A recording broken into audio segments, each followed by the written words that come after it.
combined with tactical aerial drone cover for the assault, will absolutely be enough to destroy the enemy. Purchase complete. 15 units cost 1,200 prestige points. Jiang Yixin felt his heart bleeding. But as the saying goes, you can't catch a wolf without spending the bait. Capturing Aden Port in this battle would cement the Wuxi Armed Forces' reputation, marking the first step toward global renown. Would he still worry about lacking prestige points then? Soon after, Jiang Yi gathered everyone involved in the operation. Over 3,500 men in total. Ahem. Before the official battle commenced, Jiang Yi, as commander-in-chief, naturally delivered a rousing speech. Comrades, this is our first step toward global renown. Rally your spirits. Victory in this battle means the future world belongs to us all. With his silver tongue, Jiang Yi managed to ignite the blood of every single person in the crowd within just over 10 minutes. Jiang Yi smiled. It seemed he truly possessed the charisma and talent of a leader. Chapter 13, The Battle Begins. Tomorrow, I shall make my mark on the world. Jiang Yi's speech carried tremendous momentum. A bugler gathered everyone in the open field before the main city. The eyes of every person present burned with a palpable hunger for battle. This was something Abdullah had never witnessed before. He had never imagined his followers possessed such a side. After all, his men weren't a regular army. They hadn't undergone the professional training of soldiers from other nations. To put it plainly, anyone could tell at a glance that his army was amateurish. Yet now, he saw in their solemn figures a level of professional warriors' discipline more pronounced than ever before. A successful leader. One who excels at inspiring others, making subordinates follow him wholeheartedly. This kind of leadership presence, Abdullah had only ever seen in books and the globally renowned top leaders. Top floor of the main city. Jiang Yi was using a third-person game perspective to survey the massive army of thousands below. Impressive. Truly spectacular. At first glance, it actually looked the part. A bugler, leader, we're moving out now. We'll take Aden Port by storm. Understood. Jiang Yi clicked the confirmation button, and Abdullah led his men out. After they departed, Jiang Yi paused to consider the situation and decided it wasn't entirely secure. He summoned Maxin again, ordering him to assemble a 5,000-strong reinforcements to follow as backup. This first official assault must be taken seriously. Meanwhile, Aden Port. A man in a white military uniform with deep-set eyes received a phone call. Minutes later, the call ended, and his expression darkened. Seizing Aden Port from them? The man was Ahmed, the highest-ranking commander stationed in the Aden Port area. The caller was his immediate superior. He was informed that Houthi forces were launching an operation tonight, likely targeting Aden Port. As the Yemeni government forces, the direct rulers of this territory, their intelligence capabilities were beyond question. Ahmed gave a cold laugh. Dare to come? I'll make sure you never return. He turned and left the camp. Within minutes, the once dark camps where everyone had been resting suddenly burst into light. Inside the main camp, Ahmed was discussing something with several other senior commanders. Pointing at the map, Ahmed spoke with solemn seriousness. They'll have to pass through here. We'll set up an ambush here, but we can't commit all our forces at once. We just need to cause a little disruption to throw them into disarray. Then we'll deploy heavy firepower in the rear and fight them to the death. But the man standing beside Ahmed wore a grave expression. With such formidable fighter jets at their disposal, I fear. Don't worry. At this point, Ahmed burst into laughter. They may have fighter jets, but they won't dare use them. Their goal is to seize the port to take over the trade business it brings. If they bomb it and destroy all the port facilities, even if they gain control, they won't be able to use it, right? This remark caused the other senior commanders to suddenly understand. They all exchanged appreciative glances. Exactly. They hadn't thought it through. In other words, the enemy's fighter jet advantage was rendered completely useless in this battle. When it came to ground combat, they had even less to fear. The Hush Armed Forces remain the Hush Armed Forces. Moreover, they possessed various heavy firepower and the inherent advantage of controlling the terrain. Nearly 10,000 troops were mobilized within the camp. Under Ahmed's command, they were deployed at different points around the port. The air thickened with the scent of gunpowder, the battle poised to erupt at any moment. Jiang Yi's side kept a close watch on the military situation. Abdul and his men finally reached the vicinity of the port. Jiang Yi immediately began issuing commands. Such a large-scale operation could not have gone unnoticed by the enemy. They might already be prepared to greet us. Only a fool would charge head-on. The plan was to strike from multiple directions, breaking them down piece by piece. Jiang Yi divided the forces into 6 main groups, each led by a squad leader. Some would provide cover, some would charge the enemy lines, some would execute flanking maneuvers, and some would launch surprise attacks from the wings, catching the enemy off guard. Commence operations. Jiang Yi pressed the attack button. Thousands of soldiers surged toward the port under the cover of night. The Aden Port presented a complex layout. It comprised the outer harbor, oil terminal, inner harbor, old harbor, and several newly constructed container terminals. The outer harbor primarily accommodated anchored vessels, featuring a 16-meter deep channel and anchorage depths ranging from 6 to 20 meters. Jiang Yi's strategy was to defeat them one by one from the outer to the inner areas, meaning capturing the outer harbor first. Ahmed stared intently at the thermal imaging display. Upon detecting the enemy's large-scale advance, he immediately issued the order to hold the line through the walkie-talkie. Rat-a-tap-tap-tap. The tranquil night sky was shattered by the deafening roar of gunfire. The port, eerily silent just moments before, was suddenly engulfed in a hail of bullets. Seeing this, Jiang Ye's expression actually relaxed considerably. The enemy had indeed set up an ambush. Had they charged headlong instead of adopting a dispersal strategy, their forces would have suffered heavy casualties under such concentrated fire by now. Right. Jiang Ye hadn't deployed tanks or drones in the first wave of the assault. His primary goal was to gauge the enemy's firepower, and to gauge the combat effectiveness of the soldiers at his disposal. Jiang Ye closely monitored the casualty ratio on both sides. Thanks to the equipment upgrades after capturing the presidential palace last time, the assault rifles his side used were superior and more advanced than the enemy's. Combined with the enhanced soldier capabilities, Jiang Ye believed his side should theoretically hold the advantage. The outcome, however, proved deeply disappointing. 327:342. Yes. This was the current casualty ratio. 10 minutes into the battle, despite their numerical superiority, their losses were nearly equal to the enemy's. This was unacceptable to Jiang Ye. Sigh. He sighed. No wonder. The Hushi militia were never a regular army. He had laid out his tactics, but they might not grasp his intentions. Their tactics were still the same guerrilla methods from before. Their attacks lacked decisiveness and precision. In offensive warfare, failing to seize objectives promptly allowed the enemy to firmly hold their strongholds. As time dragged on, their disadvantage only grew. Ha! Ahmed burst into laughter upon seeing the enemy's assault repelled so easily. His aide fawned beside him. General Ahmad, we'll annihilate them here. Let's crush their spirit. Ahmed shot him a cold glance and sneered. He didn't need to say it. All he knew was that after this battle, his name would be splashed across the front pages of media outlets worldwide tomorrow.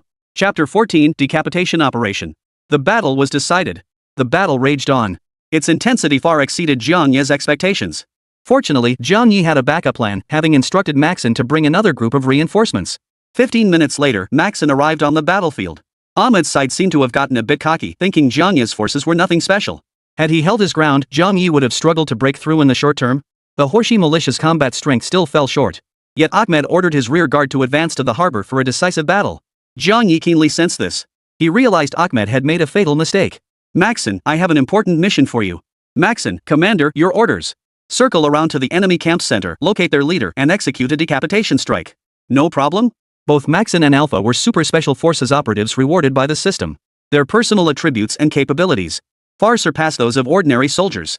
They are all-around warriors with maxed-out stats across the board. As the saying goes, to catch the thief, first catch the king. Jiang Ye's plan was to strike directly at the enemy commander's head. Faced with a leaderless situation, the enemy would inevitably collapse quickly.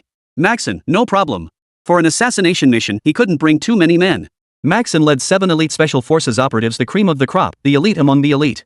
Minutes later, Abdullah's side seemed to be struggling to hold their ground.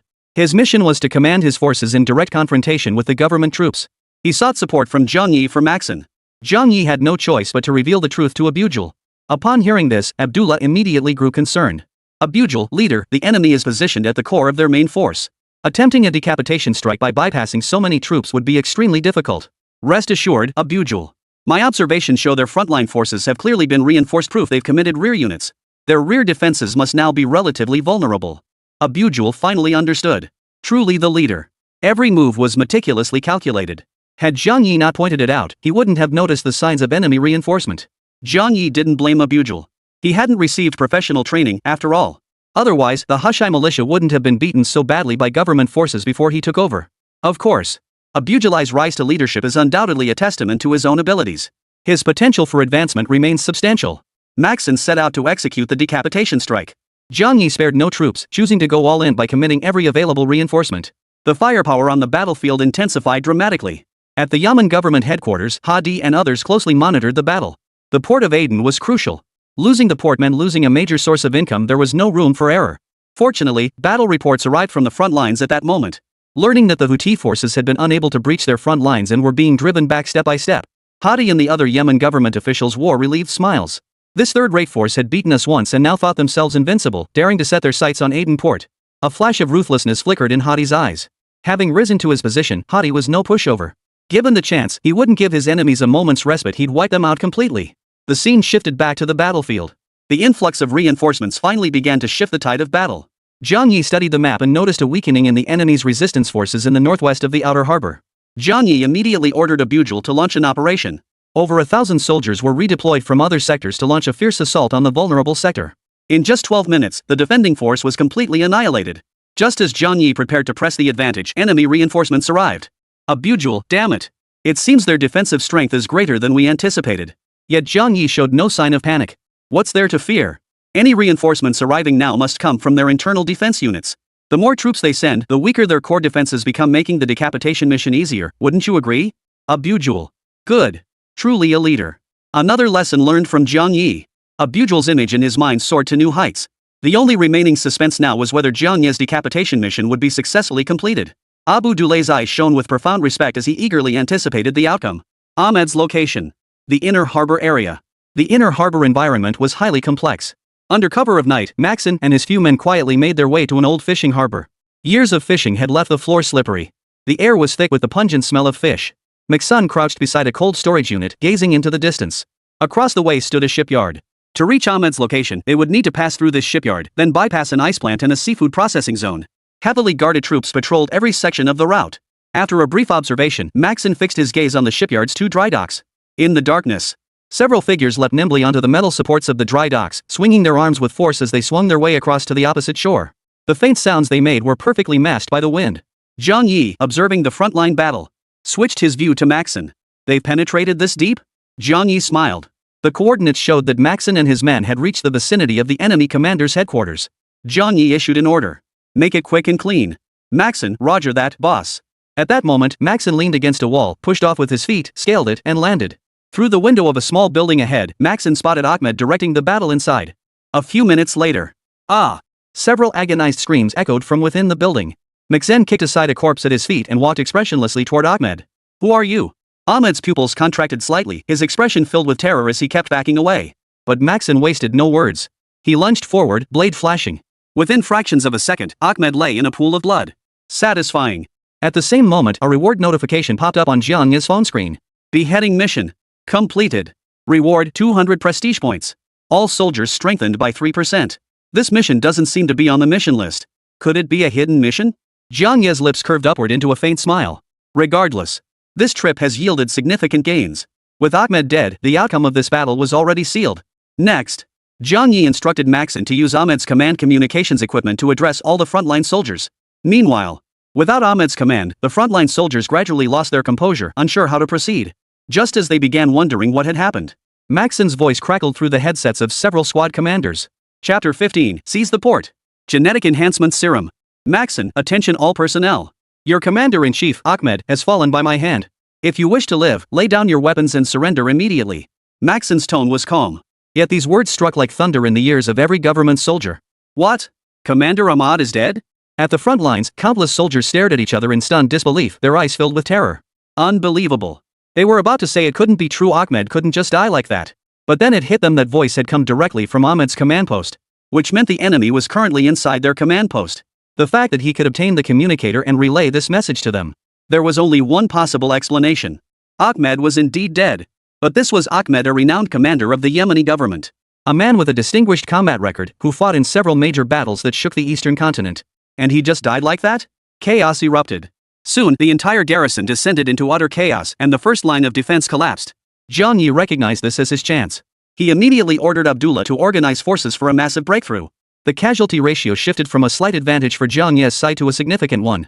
At that moment, in Aden port, everyone fled in a panic, abandoning their weapons as they scrambled for their lives. The commander's dead, what's the point of fighting? We can't win. This battle is completely lost. Several squad leaders fought their way through the crowd, shouting at the panicked masses, calm down. Everyone calm down. Pick up your weapons again. We absolutely cannot let them seize the port. Anyone who disobeys will be executed on the spot. Another squad leader wiped blood from the corner of his mouth. You think you can escape? Even surrender won't save you. Pick up your weapons and fight back. Jiang Yi surveyed the situation from a bird's eye view. He surveyed the situation below. Jiang Yi chuckled. Still resisting? The mobilization skills of those squad leaders were quite impressive. Under their organization, some government troops picked up their weapons again, preparing to continue fighting. But chaos was chaos. Without their commanders, they were nothing but a bunch of headless flies. They couldn't stir up much trouble. Jiang Yi opened the operational deployment. Currently available weapons included tanks and drones. Both were deployed simultaneously. Buzz. The entire port suddenly trembled as 5 VZ-58 armed tanks, 5 PL-01 stealth tanks, and 5 Y-58 amphibious tanks materialized on the battlefield. The sudden appearance of 15 colossal machines. Everyone was stunned. Boom! The Y-58 amphibious tanks fired several rounds from their XM360 120mm lightweight low-recoil smoothbore cannons toward the enemy forces. The tremendous noise felt like a minor earthquake. Boom! The impacted area erupted in blinding fire as dozens of enemy soldiers were instantly obliterated by the devastating blast, vaporized by the intense heat. Impressive firepower. Zhang Yi was thoroughly satisfied. This was the true power a concept tank should possess. The southwest section of the outer port was a vast open area, originally used for storing containers. Its location was irrelevant. Zhang Yi could unleash the bombardment with confidence.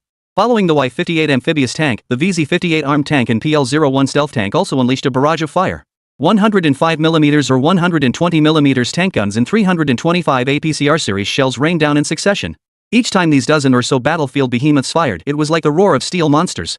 As the saying goes, when tactics are scarce, rely on tactical penetration. When firepower is abundant, unleash overwhelming firepower. This scene was utterly ruthless. Before long, the battlefield was engulfed in a sea of flames. The government forces were utterly devastated. Who knows where that tank came from or why it had such overwhelming firepower? It was downright insane. On the other side lay the dock area, a critical strategic zone. Zhang Yi ordered not tank bombardment but precision drone strikes against enemy positions. This was also the primary point of entry for the ground forces. The resistance forces held out for less than 5 minutes before their position was breached. Leader, we've successfully secured the outer harbor. Abujali was visibly thrilled. His face flushed crimson with excitement. He never imagined the Houthi forces could become this formidable. To effortlessly crush government forces and seize Aden port, one of Yemen's vital arteries. This was a miracle, no, a divine miracle. Zhang Yi smiled, watching the little figure on his phone jumping and cheering, expressing inner excitement. He could already picture the scene in East Continent, where Abdullah himself would react to these developments. Calm down. This is merely our beginning. Our territories will expand further, and our influence will gradually blanket the Blue Star. These words sent Abdullah into a frenzy of excitement. He hastily knelt before Zhang Yi. He spouted all sorts of exalted honorifics. Zhang Yi was speechless. Do these Arabs just love kneeling for no reason? Having secured control of the outer harbor, they pressed deeper. Before long, the enemies in the inner harbor were also completely wiped out. Maxon and 7 others broke through from within, reuniting with Abdul. Abujal kindly inquired about Maxon's condition. Maxon flexed his arm, flexing his muscles to show he was unscathed. Zhang Yi witnessed Maxon's prowess for the first time. He had only known that Maxon and Alpha were the 2 strongest members of the Special Forces unit rewarded by the system. This battle. Maxon infiltrated, killed Ahmed, then fought his way out from within, leading 8 men to eliminate hundreds of the enemy. Such a feat could only be described as terrifying. On the battlefield, he was undoubtedly a god of war. If Zhang Yi remembered correctly, Alpha's stats seemed to surpass even Maxon's. Seems like the system rewards are truly top tier. These 2 will be cultivated as war gods from now on. Switching the scene to the chaotic inner harbor, Zhang Yi ordered cleanup and recovery operations to begin. What remained were an old port and several container terminals. The old port was more complex, featuring 9 transverse berths, 6 floating piers, and 3 fueling berths. To grow and strengthen operations, expansion is essential. As for the container terminals, that can be decided later based on circumstances.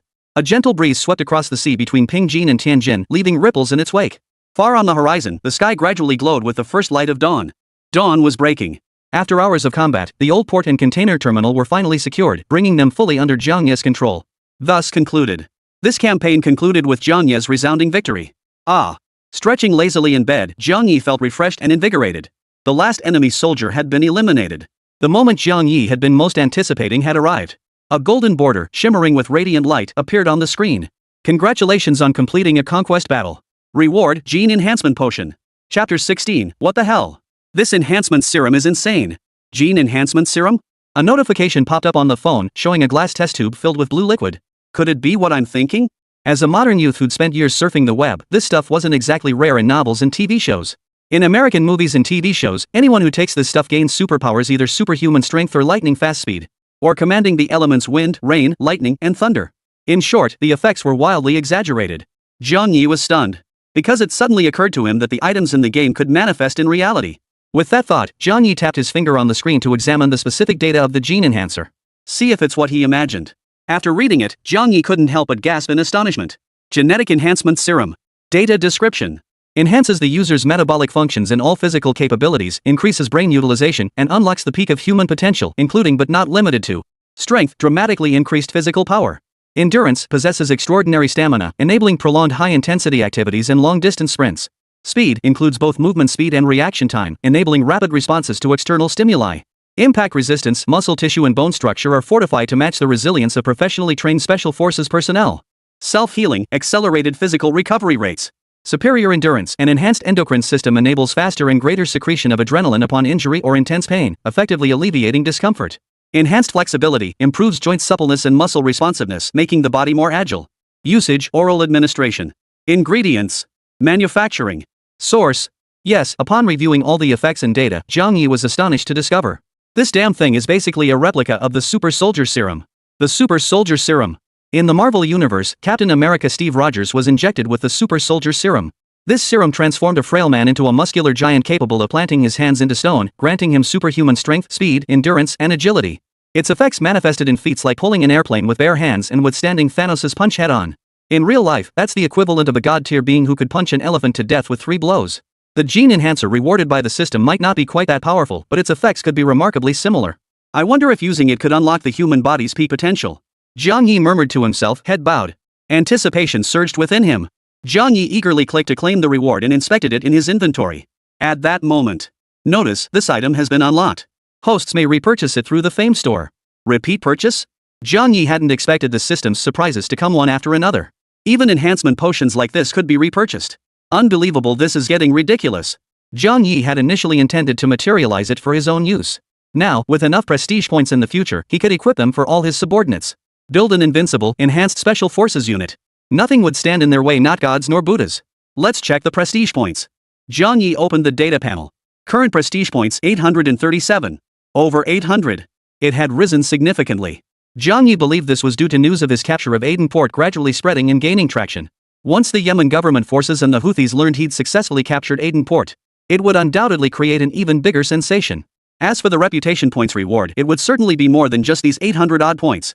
Jiang Yi opened the renowned shop. Genetic enhancer, 200 prestige points.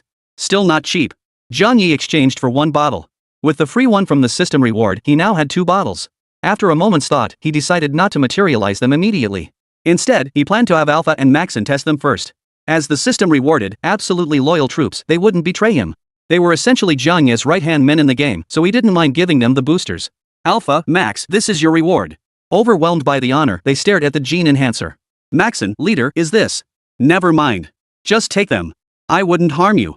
Maxon, understood, leader. Please don't misunderstand, that's not what I meant. Jiang Yi nodded. Watching Maxon and Alpha take the gene enhancers. At first, there was no noticeable change in either of them.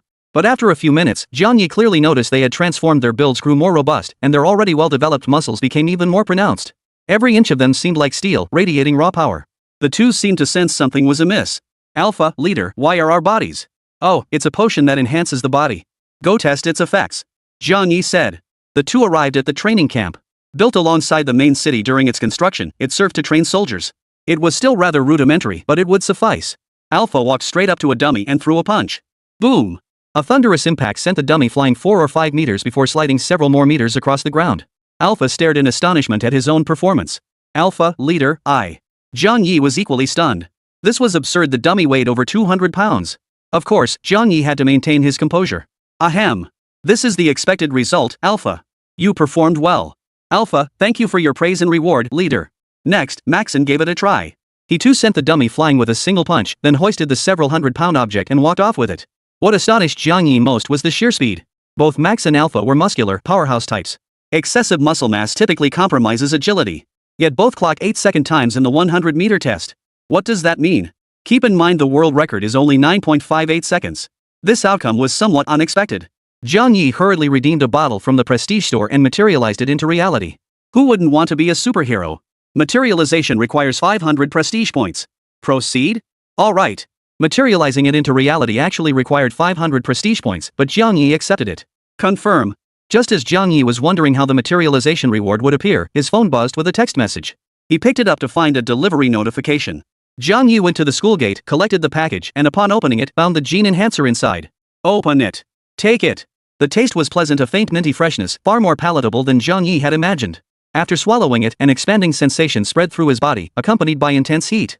His entire being felt like a blazing furnace, burning with feverish warmth. Jiang Yi could distinctly feel his body adapting to this sensation. Soon after, a wave of drowsiness washed over him. Jiang Yi returned to his dormitory, intending to get some sleep first. Chapter 17, Shah's defenses crumble. How could he be this strong? Before retiring for the night, Jiang Yi made sure to instruct Alpha, Maxon, and Abugil to handle the aftermath at the port. Only then did he settle down to sleep. But as soon as Jiang Yi drifted off into dreams, Abugil and the others immediately began a comprehensive cleanup of the port. Abugil served as the primary supervisor. Max, meanwhile, was tasked with writing the battle report for this capture operation. Everything proceeded in an orderly fashion. Oh, and besides the battle report, Maxon was also responsible for the detailed data report on the port. Port usage must be documented. This lays the groundwork for fully taking over the port and developing subsequent trade. Sharjah. VIP guest house. The frontline battles did not trouble Hadi in the slightest. Knowing the fighting would persist for some time, he knew his old bones couldn't endure the strain. He decided to return to his room and sleep.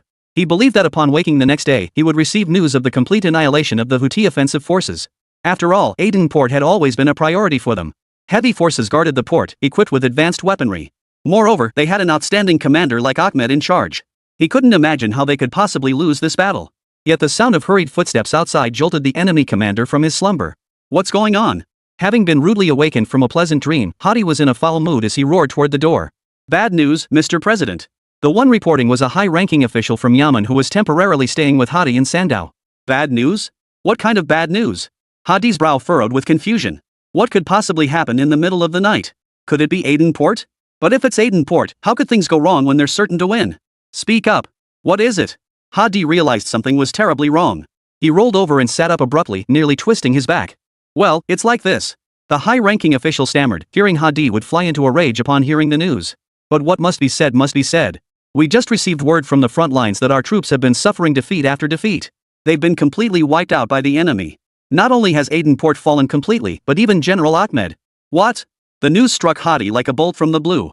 He couldn't believe his ears. Say that again? The high-ranking official had no choice but to repeat the events just once more. Hadi listened, his eyes vacant, arms limp at his sides, frozen in a daze. Mr. President, are you all right? For over a minute, Hadi showed no reaction, standing frozen like a wooden pillar. Help me up. After a long while, Hadi finally regained his senses. He rose shakily to his feet, nearly stumbling and falling to the ground. Fortunately, he was caught in time. Where are you going, Mr. President? The executive's voice carried concern and a hint of panic, his tone uncertain. Take me to Solomon. Hadi practically gritted his teeth as he uttered these words. Had someone told him 2 hours ago that they would lose this defensive battle to the Houthi forces, he would have dismissed them as madmen, utterly delusional. Such a vast disparity. How could they possibly lose? The professionalism of their government forces alone was something those Hutu militants could never match. Yet, he never imagined such a thing could actually happen. A dozen minutes later, Hadi met with Solomon. Woken in the dead of night, Solomon was visibly irritated. It's barely dawn, he snapped. Couldn't this wait until daylight? Once Hadi had explained the entire situation to Solomon, he was stunned. He stood frozen in place, his expression mirroring the shock Hadi had felt upon first hearing the news. How could this be? Solomon couldn't comprehend it. Just days ago, hadn't Hadi's government forces been steadily pushing back against the Houthi militants? Logically, the gap between the two sides had always existed, it couldn't have been bridged so quickly. Had the Hashai forces suddenly gained insight? Unreasonable. This is utterly unreasonable. I don't know either. In this battle, we also lost a great commander. General Ahmed is dead. Hadi's face was etched with anguish. Ahmed was a major contributor, hailed as a god-tier commander in Yemen. And now he's gone. No one can accept this. Losing the port of Aden means all the business there will inevitably fall into their hands. Salman sat down, pondered briefly, then declared, this won't do. We must teach them a lesson, they've grown far too arrogant. Exactly. With Solomon's strong backing, Hadi was nearly in tears. After all, he was a national leader. When had he ever endured such humiliation? How about this, you regroup your forces and launch a counterattack? What do you think? Salman proposed a plan. Sultan and Oman have cooperative ties. They hold significant interests in the port of Aden. Their losses from this battle are equally substantial. Hadi shook his head. But the Houthi forces have been gaining momentum lately. It's unclear why they've suddenly become so formidable. It's unlikely we'll be able to regain the upper hand anytime soon. The implication was clear. We need Shash's assistance. The battles at the presidential palace in Aden port had cost them dearly. Rest assured. At this point, Solomon shed his earlier dejection and declared fiercely, we've been negotiating cooperation with the lighthouse nation. Just 3 days ago, they agreed to supply us with advanced weaponry. With those weapons in hand, I refuse to believe we can't defeat them. It could be said that Saha had nothing. But it cannot be said that Shashi lacks money. In a certain mysterious Eastern superpower, they're jokingly called the rich bastards, filthy rich beyond belief. If weapons are lacking, then buy them. That's always been Shash's approach. Don't ask, the answer is simple, they're rich and they can afford it. Hadi's eyes lit up. Really? Fantastic. Salman gave a cold chuckle. Of course. The Hasham forces have been stealing the spotlight these past few days. We can't let that continue. As one of the strongest nations in East Continent, has always sought to dominate. To become the voice of East Continent on the world stage. But in recent days, the Houthi armed forces have been making headlines with high-profile announcements, even declaring their intent to drive down oil prices. It must be understood that oil is a crucial industry chain underpinning the development of Shandong. By doing this, the Hushai militia is essentially undermining their livelihood, something he's resented for a long time. Even if Hadi didn't ask for help, he would have stepped in to teach the Hushai militia a lesson. The discussion lasted over an hour. Hadi and Solomon discussed the specifics and soon signed